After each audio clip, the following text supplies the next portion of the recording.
All right. So when we think of environmental sustainability, in most cases, we're just thinking of how many trees did that company plant, or how many streets did that company or individual clean.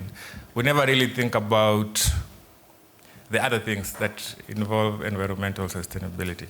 And personally, the first time I tried relating real estate to sustainability, I was like, how are these things related? And then I had another version that related law and sustainability, and then finance and sustainability. And I realized I clearly don't know enough, and I think in this space you don't know what you don't know. And so just to start us off, as we unlock these opportunities and the conversations around environmental sustainability, Mr. Peter, how would you sort of equate the role of businesses, regardless of the industry they're in? And then I think the second layer of that question would be, in regards to real estate, what is the role of businesses when it comes to championing for the environment? Thank you. One of the things I would say about real estate is in terms of urban planning, and also in terms of construction. Many people don't understand real estate as a business itself. Is especially many, even young people going to school, they don't see real estate as a career. You hear about QS or architects, interior designers. Yeah. But real estate is a huge business in terms of construction. And then in terms of the question you're asking, how does that real estate encompass what you're talking about, ECG, in terms of what we can do to improve both not only the environment, but bring in new building standards and the sustainability in terms of financing. They say a lot of time it's not a question of whether you can buy a property or get interest rate, whether it's affordable. Yeah. So we also need to even think about affordable housing, social housing. Yes. So to answer your question, I think you can be more specific in terms of what you feel that we need to address, but there's just so much in real estate that even your audience may be interested in, because it is a huge business. And many of us can play a role in the real estate market. And when you say that, and we're talking about real estate being a huge business, in my head I'm picturing Nasraj, like, okay, you're making money, but what are you doing? How are you designing these buildings? How does now the green building aspect of this conversation come in? Thank you. Firstly, I think what's very, very important is that when you think about real estate, remove all the complicated things, and let's have a conversation. At the heart of it all, the built environment is about people. Yeah.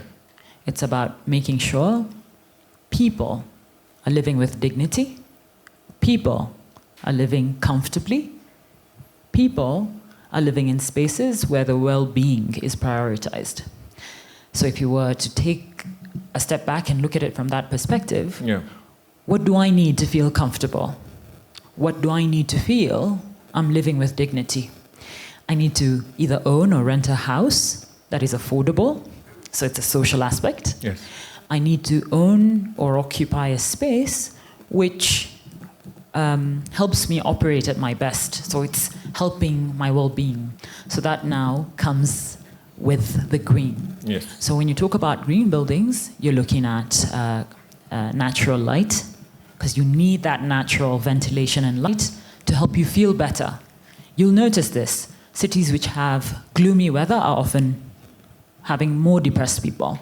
Cities which have natural light often, and we're blessed in Africa with it, have better. So when it comes to green buildings, you're looking at building in a way that helps and works with nature, and incorporates energy efficiency, conservation when it comes to water, managing waste, and also designing in a way that allows someone to thrive. Okay, so it's not a building painted. Well, what I would want to say is you're not wrong in saying that it could have elements of green. That's part of it, but not all of it. Thank you. Okay.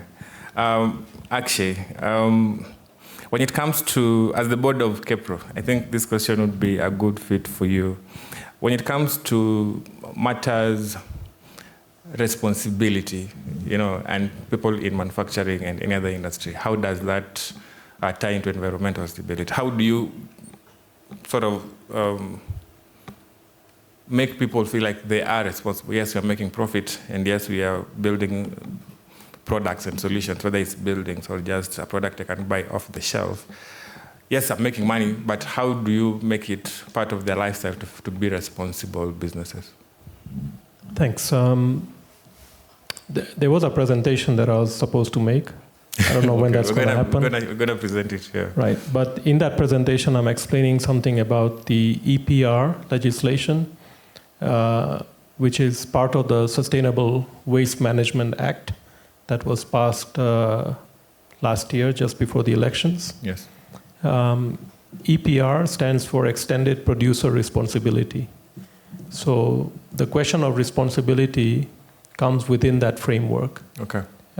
What extended producer responsibility means is that, let's say somebody who is sort of towards the end of that value chain for introducing a product into the market, all right, and they need certain materials to introduce that product in the market, they have to be responsible, all right, let's take packaging as an example. Yes. If I'm introducing a beverage into the market, I can't introduce it without putting the beverage into some form of packaging. Yes. Therefore, I'm the packaging user. And the packaging user bears the responsibility to pay an EPR fee to a PRO, a producer responsibility organization, who then channels that money to the waste service providers, who collectively are investing in the capacity to collect, to sort, and to recycle that material. Yeah. So that the responsibility legislatively sits with the user of that packaging. Okay. But also through the Sustainable Waste Management Act, there is additional responsibility to the waste generator. So the waste generator is all of us. We generate waste at our household level, at our individual level, at our company level, wherever we are. So our responsibility is to dispose the waste in designated spaces and segregate it. So initially it's going to be about segregating dry and wet waste or organic waste. And then the county's responsibility, which again has been already enacted in law, every county in Kenya is responsible to collect those two waste streams, the dry and the wet waste, and bring it to a material recovery facility, not to a landfill or a dump site.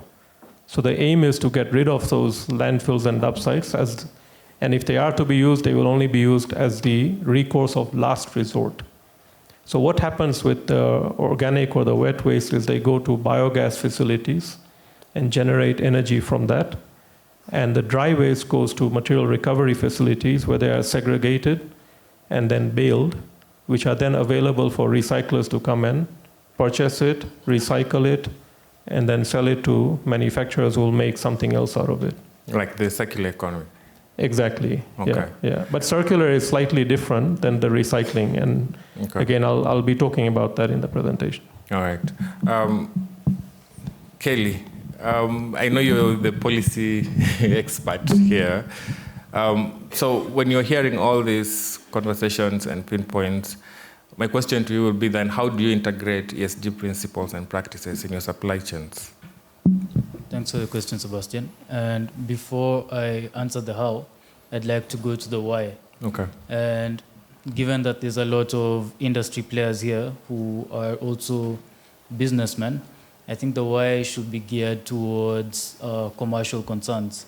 And the commercial concern for integrating sustainability into your supply chains is you'll notice that there's a global trend towards sustainability. And with this global trend, so far it's been companies being asked to do this voluntarily. Yeah. But there's now legislation around companies being required to act in a more sustainable manner. Okay. You'll note, for example, with the EU, there's a push towards sustainable supply chains. There's a directive being worked on due diligence in your supply chains. And this would cause you to incur sanctions if you're an EU company that isn't operating sustainably. So from a business standpoint, you need to incorporate sustainability measures. Now, we can go to the how of how to integrate sustainability into your supply chains. Now, one of the things that you want to do is look at your supplier selection. Look at the upstream, midstream, and downstream of your supply chain, and ensure that the suppliers all along the supply chain are in tune and in sync with your sustainability initiatives and are also eco-friendly. The next thing you want to do is look at the supply chain transparency. So with the suppliers that you've chosen, you want to incorporate requirements for them to be transparent about the environmental impacts. And you want to conduct individually or outsource environmental impact assessments and see what impact your operations are having so that you can kind of amend your operations to ensure that there's a more sustainable reach. And finally, you want to undertake consumer education. Now, at the outset, businesses may be hesitant to undertake consumer education on the need for sustainability, but again, there is a business benefit here, and it's that once you undertake consumer education, first you build consumer loyalty, and second, you ensure that the consumers that you've created awareness with begin to prefer sustainable products, which is what you're undertaking in terms of having a sustainable supply chain. Okay. Nyawira, when you're hearing all these business people and companies talk about the importance of it, I think what Little did was come up with solutions. So if you have a business, you don't need to own the fleet. You can use Little's fleet. How do you intentionally make sure that you're helping businesses, and not just from a service perspective, but also an awareness perspective of letting them know that this is how we're actually helping you attain your sustainability responsibility and just being conscious about it? So, like I mentioned, we list electric bikes and electric scooters and electric motorcycles last year. And it was because when we were doing our own research, we were flabbergasted by the numbers of how much CO2 emission happens in Africa. And when we're looking at the numbers, and I don't know if you guys knew this, but in the year 2021, at least 436 million metric tons of CO2 is emitted in Africa, which is a huge, huge, huge number. And with that realization, not everybody can afford cars.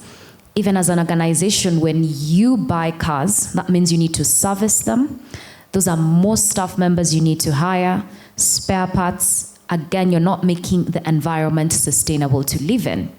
So what we did is we came up with 3 different categories, whereby if you have the electric scooter or the electric motorcycle or the bicycle, you first of all remove the cost of fuel, which is currently at 196, whereas last year in January, fuel was at 134.6. We haven't even finished 2 years and numbers are already rising. So as a business, you would find that even the electric bikes help you focus and deliver last mile deliveries. Anything below 10 kilometers or even up to 20 kilometers, you would find that our bikes charge up to 4 to 6 hours. You would find that our bikes are charging up 4 to 6 hours. So all that you require is ideally just manpower. And the beauty about the Sebastians, when we launched electric scooters, a lot of manufacturing plants cover hectares and hectares of land. So walking from one go down to another go down is a lot of work. You don't want to create and buy mini tuk-tuks or against still the boda-bodas. So the scooters help even factory men and workers move from one container to another container without incurring any cost. So you would look at your P&L, what you're putting in reference to hiring our scooters and bikes, and what you would in kind reference to purchasing is actually very high. So with us going on the electric way in reference to mobility, helps organizations reduce their cost, and their cost is only in reference to charging, which sustains you. Okay. And now, as an organization, just to layer that question, how do you, because I think people don't like being sold to. Yes. So if you're constantly saying, we will do this for you, we'll do this for you, some people are like, this is just another salesperson. But how do you drill down the necessity of them being sustainable? Of course, your product offers a solution and it's entrepreneurship. But how do you make it in such a way that they feel obliged to use your service or to partner with you or to look for other alternatives that will do what you're doing? Because I feel like the mindset shift is what makes people a little bit hesitant about adaptation. Very true. The moment you realize that change starts with you and not with your neighbor is the moment you understand that you need to take an action. So as an organization, when you realize and look at what is happening in the global market, of course, the amount of trees that are being cut down in order to create things that are not sustainable, still using modes of transport that is emitting more of CO2 in the environment, you come down and ask yourself a question for the generation and the generation to come. What is the why that you're trying to solve? So instead of us waiting for this big thing to happen tomorrow in order to make your environment, your space, your world, and where your children will occupy to be more sustainable, change basically begins with you, and it is you to take your own step in what you desire to do. Okay, bringing back to Nasra, I think the green building, I want to call them policies and measures, like they're gaining popularity. Like people are like, okay, we should pay attention. And to be honest, I'm one of the envious people who are like, why didn't I think of this idea earlier, you know? So when it comes to the adaptation, if you were to break it down into 3 aspects of adaptation, what would be the model to follow through? And especially now that we have real estate gurus in the audience. Thank you so much for your question. So I think for me, the first thing is I think we need to realize where we are. I think I started by saying the limitation is when you look at buildings in isolation, which is often the global north perspective when it's driving something, because it's an advanced market, so it's different. The approach tends to be very specialized. For Africa, I think it needs to be different. Yeah. I think the first thing we need to look at is the people. Where are they? So a key aspect on upscaling adaptation and green buildings would be to looking at can we make an impact by greening the affordable housing agenda. Yeah. That would unlock financing so that more people then could develop projects. Government would have partners. Yeah. And also when it comes to the informal settlements, the aspect of social housing being core to addressing not just a housing need but sanitation issues. Yeah. If we incorporate needs which are uniquely African and combine it with housing as a solution or the built environment as a solution, then you would find you're opening up a business case, a social case, and a government case. Yeah. Speaking of that, the KPRA, Mr. Peter Wairegi, Chairman, when it comes to government and policy, how do you now say, okay, let's mobilize people who can push this agenda? Because even with people knowing the importance of being a KPRA member, for example, and just knowing that they're going to be exposed to things they haven't seen. You said you've lived in the States for 40 years. I don't know if you can share with me your visa. I've been trying to go or be a referee. You know, how do we get to a point where people know it's important, but they also want to adapt to it? You know, because I think when we want to adapt, but if you feel like someone else is making a profit off of it, we're like, this is just a money-making scheme. So how do we change people's mindsets?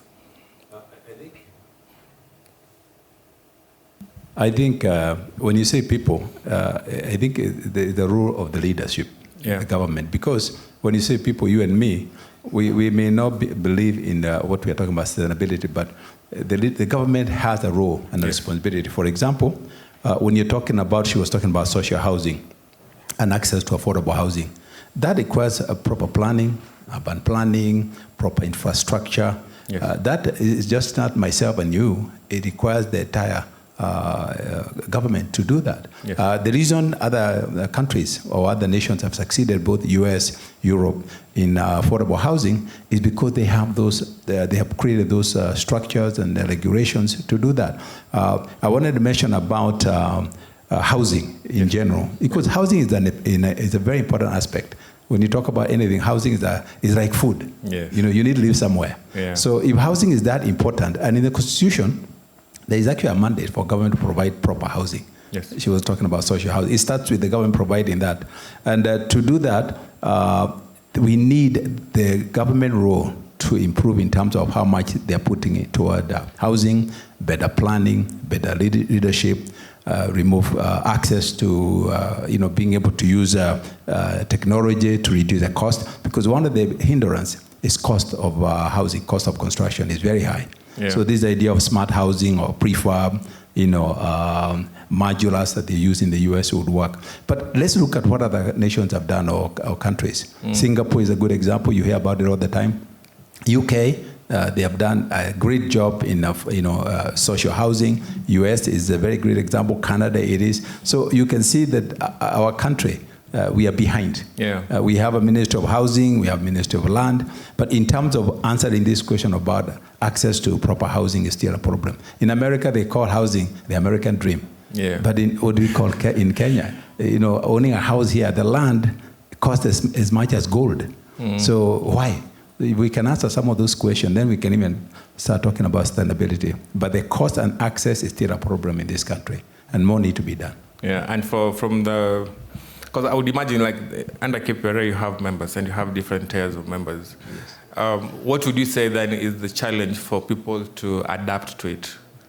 Yeah, well, it's not for people to adapt it. I'm saying is the access that is not there. Okay. And I think what I'm happy about is information. Now we are sharing information on why housing is important, why access is important, and how we do that. And then in terms of sustainability, we are talking about waste management, proper building construction, the green technology. Yeah. That's what is going to drive this issue of housing, and then encompass your agenda of the ESG. Yes, but it starts first with proper leadership and the awareness that the government can contribute a lot to create the environment where the Kenyan dream of owning a home and improving the business and real estate is there. And also regulation. We have to have a proper regulation and proper standards, professional standards. So we cannot continue to do things kienyeji. I think the word here is kienyeji, juakali. Yes. That's not going to take us far. In Singapore, they don't use juakali methods. They use professional methods, proper training, communications. But at the heart of it, the government need to take the lead, even as the community and also the business sector is also taking those initiatives in place. But the government has the first role to provide that leadership. Okay. Speaking of leadership, Mr. Akshay, what would you say then is the role for leadership to drive innovation? Because I would imagine even with the responsible packaging, it's someone saying, okay, we can use this banana leaves to make boxes, So what is the role? Is it funding it? Is it creating opportunities to guys come and experiment? Like, how would you do that? And I think that would also cut across all other industries, but you can speak to your space. Yeah, I mean, my first reaction was leadership at what level? Okay. Right, because we ourselves are a leader for our own actions. Yeah. So it starts with us. Then you could say, okay, leadership at my household level. Maybe you're not going to start innovating at your household to convert banana leaves into boxes. Yeah.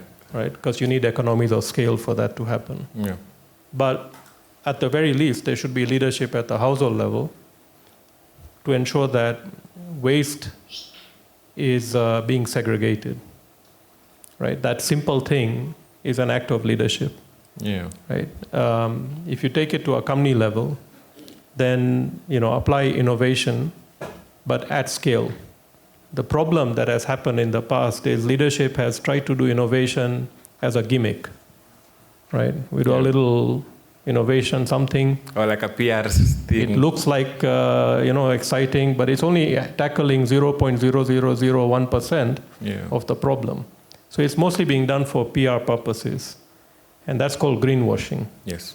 So leadership has to take responsibility not just for innovation, but for innovation at scale. Otherwise, we're just going to be kind of patting ourselves on the back for doing nothing. True.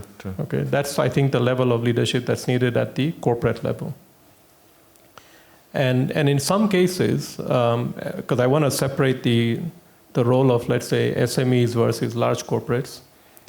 In some cases, when you want to innovate, not all innovations lend themselves well to industrialized innovation. Some of it needs a bit of grassroots innovation.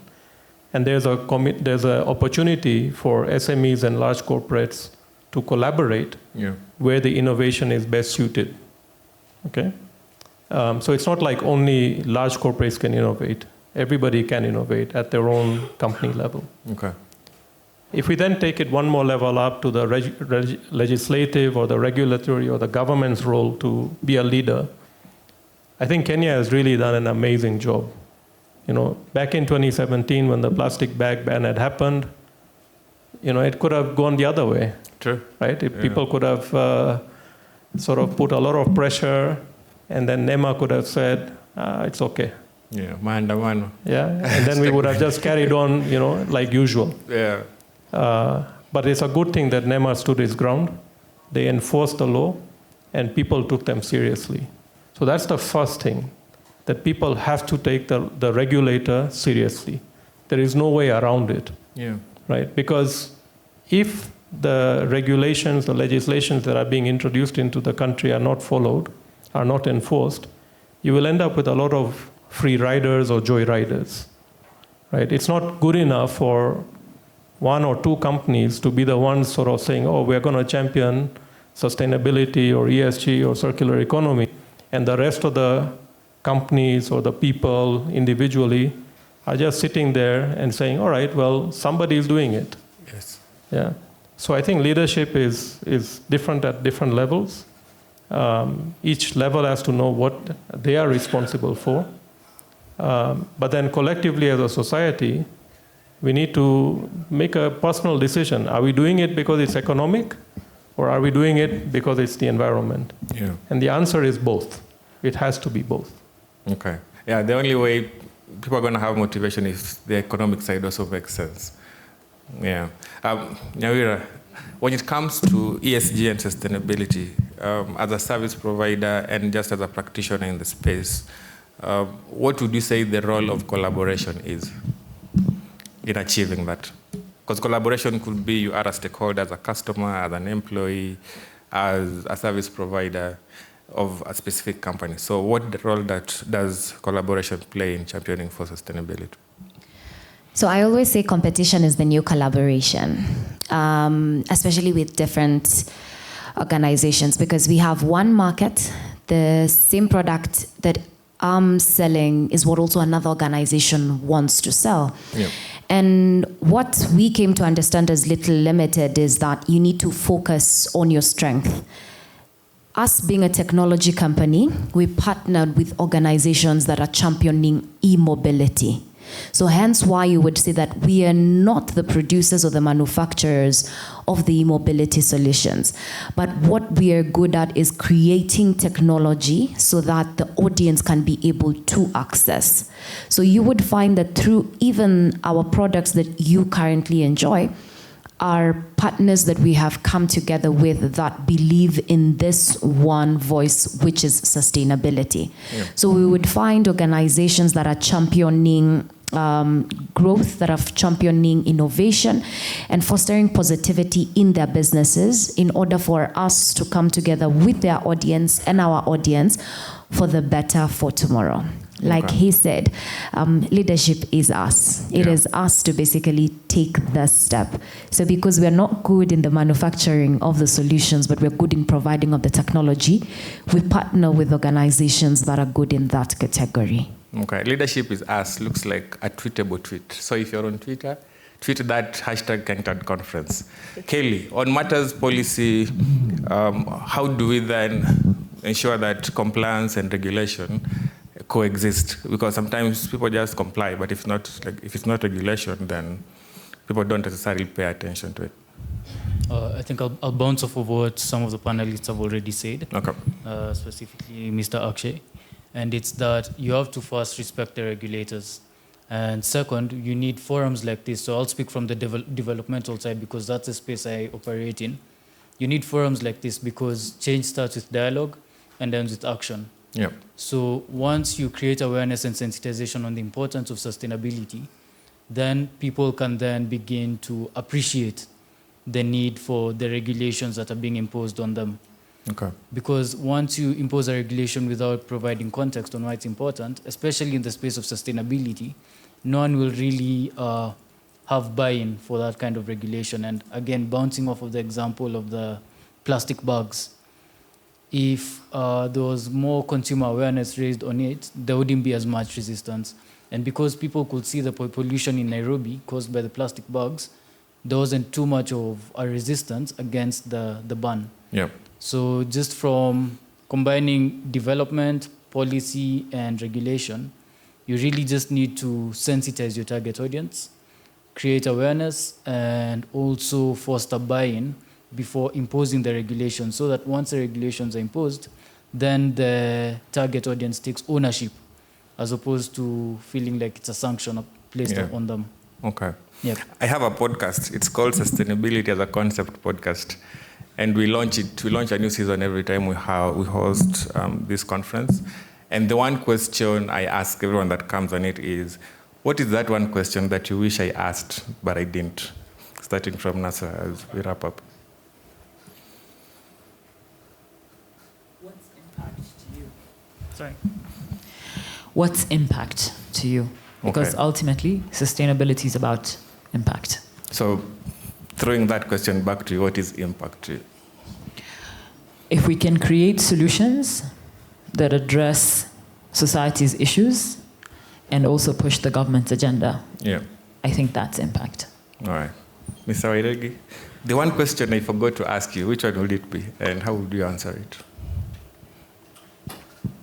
Maybe for me it would be both job creation and innovation in terms of, because even as we are seated here, with whatever we do, we need to start creating jobs for all the school leavers and also have a better living standard. So I think in terms of standard, and I like my colleagues here to say, start with us, we need to start raising the bar. I think sometimes our expectations are so low that we are not able to see how we can raise the standard. So the standard need to be raised both professionally, but also in our delivery in terms of what they're talking about, green energy and what have you. So raising the standards, and we have examples, as I mentioned earlier, what other countries have done. Who started the same time with us? Singapore and Kenya. During our independence, we were about the same level in per capita, but look at where they are now. So even that issue of leadership is important in terms of the vision into the future. Okay. Mr. Akshay? I think the question you should ask your guests on your podcast is, where in your life or in your company are you over-consuming stuff that is not necessary or irrelevant, but you're still consuming it? Yes. Right? Because consumption is ultimately the root of waste. So if we consume less, we waste less. Yes. Right? If I were to buy a new pair of shoes every year, that other pair has to go somewhere. And ultimately it'll end up as a waste. So why not just think about minimize the consumption and then leave a lower footprint on the planet. Okay. So to you, what is the one thing you overuse? I've had these shoes for a few years. Okay. I don't think I really overuse material stuff. Okay. Because I've had this mindset for a long time. My closet is about the size of a large suitcase. And I want to further reduce it. So probably I'm quite comfortable overusing or over-consuming digital stuff. But also now there's a realization that even consuming digital stuff has a carbon footprint. True. Right? Like when you're doing a search on ChatGPT, it consumes about 1,000 times more energy than doing a search on Google. Wait, what? For real? Yes, for real. Because the server processing power to run large language models that are the technology behind tools like ChatGPT are extremely power intensive. But then those companies are also running their servers now on solar and other sustainable sources of energy. Yeah. So I think everything that we consume, and I used to think it was material stuff, but it's also digital. We have to just be aware, what is the footprint of that consumption? Is it necessary? And I'm not saying become a monk, right? But at least make conscious choices where we are consuming unnecessarily. Nawira, when Akshay said his closet was, I saw your jaw drop. What are you consuming? I was like, probably that's the size for just my shoes only. But I need to learn a lesson from you. Yeah, what would be the question that you would want me to ask you when you come on the podcast finally? How are you applying or integrating technology with sustainability? And your answer would be? Everything that is happening right now should be able to be accessed digitally in the next coming years. Okay. Reduction for paperwork means we are cutting down less trees, procuring less ink. So my word would be, in anything that you're creating, can an individual, can an organization, can anybody in the future access it through a technological platform? It saves a lot of time, saves a lot of paper, data is stored, and still keeps the sustainability conversation going even tomorrow. Okay. I almost called you Michelle. Kelly Nyaga. Michelle is his colleague. Yeah, my colleague. Yeah. What would be the question you want me to ask? And every time I have a conversation with GIZ people, I always feel a little bit dumber because they're always talking about things that I'm like, I should have known that. Why didn't I know that? So we need to have more conversations. But what would be the question? I think context is specific, is important rather. Okay. And the African context is even more important. So the question that I think you should have asked me would be how to incorporate sustainability into supply chains in Africa. Okay. And the reason I say that is because you'll realize that sustainability, when we talk about it from an environmental standpoint, is focused on climate change and the climate crisis. And when we think about the climate crisis in Africa, we think about adaptation as opposed to mitigation, because you'll realize that a lot of the carbon emissions are coming from outside of the continent. There's figures that have been put forward on the panel that I didn't have, that I didn't know about, but when we think about it in the context of these 55 African countries emitting this amount of carbon emissions, then we compare it to regions such as Europe or Asia, which are comprised of fewer countries, then you realize that Africa really isn't emitting as many emissions, as many carbon emissions. And the reason that then I come back to and say that the African context is important is because how we go about implementing sustainability into our supply chains in Africa will be very different from how the global north goes about implementing sustainability initiatives. Okay. Yep. So I think it would be important to have that African context just because of our geographical location. Yes. And just having that in mind, I think even next week's events are quite important with the Africa Climate Summit coming up. And if any of you are attending, we'll have a side event where we talk about the decarbonization of logistics from a private sector perspective. I'll be on the panel and I'd like to see some of the faces here. All right. I want to say thank you to the panelists for making the time. Someone whispered to me that once we are done, the panelists should move in front for a group photo. But before that, I just want to say thank you for making the time. Nasra from KGBS, Mr. Peter Wairegi from KPRA, Mr. Akshay from KPRO, and the other companies that you run. From Little Nawira, Asante Sana, GIZ, Asante for making the time. Some of them are still making presentations about what the company do in detail. So, Msiogope, don't worry, there's a lot more to share. So, thank you very much. A round of applause. Let's just